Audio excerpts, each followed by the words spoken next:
Welcome to your Thursday lunch break. I'm Tanya Rivero. The NFL kicks off its regular season Thursday night as the New England Patriots host the Pittsburgh Steelers. The season start follows several months of NFL scandals and investigations, from domestic violence to allegations of deflating footballs.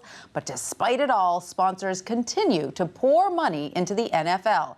Wall Street Journal sports reporter Matt Futterman joins us now to explain this interesting phenomenon. Matt, it's great to see you. Good to see you too. So in some ways, this has been a year that NFL Commissioner Roger Goodell would like to forget. Absolutely. Lots of scandals, lots of investigations. Lots of sort of botched decisions on his part. Right. I think even he would say, and he has said, that, you know, his favorite, seems like his most common expression in the last 12 months has been, yeah, I got that one wrong, or we could have done better, or things along, to his credit. Exactly. You know, sort of admitting that he had made a mistake. Despite all of this, all of that, the laundry list, the revenue continues to pour into the NFL. Which I think explains why, despite you know, the calls of so many people for him to be fired or his job might be in trouble, all of those things, you know, at the end of the day, he is the CEO of a company that is making a lot of money. Board of directors, which is essentially the 32 NFL owners,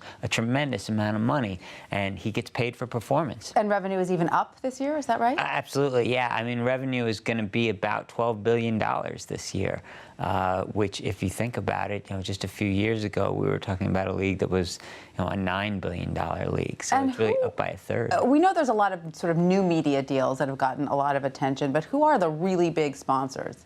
I mean, the biggest sponsors in terms of what you'll see the company names, you know, Anheuser-Busch, Hyundai, which the Korean automaker, which signed on with the NFL, I think largely because they really wanted to make a splash with millennials. They're really sort of pushing to try and have a real impact on the American car market.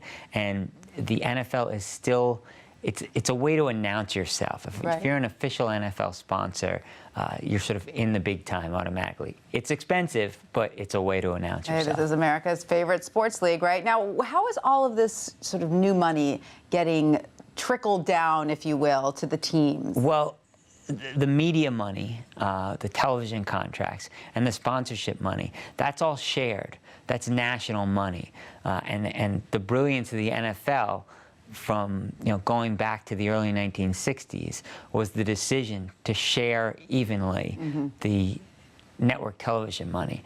Now today, that's sort of, well, that's obvious to us, but, you know, back then that was a really big decision by especially the New York Giants, just who had this very lucrative, for the day, television contract. So the teams, individual teams get bonuses. Well, what they get is their share. Their share, Their share, which this year, or the end of the last fiscal year, was $226 million, which was up from $187 million the year before, which is, you know, a huge rise, and is going to continue to go up as these television contracts go up. And the sponsorship money is up 15% this year as well. Is that spread out among the players? I mean, above their It does trickle down to the players, and the players get roughly 50% of all NFL revenue. So it does.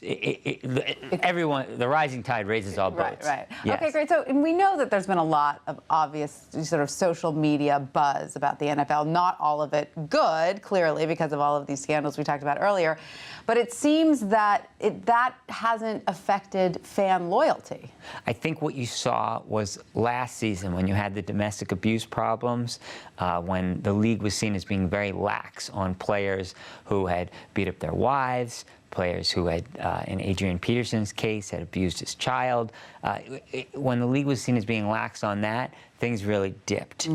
That was a bad thing. This Deflategate scandal, kind of embarrassing. Some people thought it was silly, mismanaged, things along those lines. But it did not hurt the NFL in your story, social media. Absolutely. You quote a gentleman who said, he runs a social media tracking company, who says the football deflation allegations against Patriots quarterback Tom Brady is awkward, but it's game related. And now the conversations that they're seeing have been about things that the fans really want to talk about. Yeah, I mean, no one wants opening day or opening night or kickoff, whatever you're going to call it, to happen more badly. Yeah. Happen more than the NFL does. The people at the league offices on Park Avenue. Yeah. I mean, this is the salvation. And, the problem is the NFL has a really long off season because it's a brutal sport and the players need their rest. They can't play more than 16 games. Right. So finally, they get their kickoff. Hopefully people, from their point of view, hopefully people will just be talking about touchdowns and passing yards again. Sounds great. Matt, let's play some ball. Absolutely. Thanks for being with us.